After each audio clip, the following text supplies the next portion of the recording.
So we have already talked about two terms, repeatability and reproducibility, which are two aspects of precision. Together, these are called as R&R, and there is a term called Gage R&R, which is the combined estimate of repeatability and reproducibility.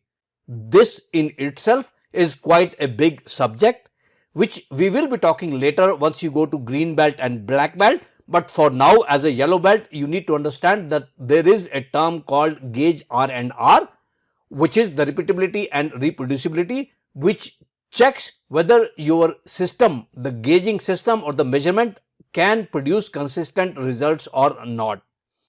So with this, we complete the measurement system analysis part for the yellow belt. Any measurement when you take, you need to make sure that your measurement is capable.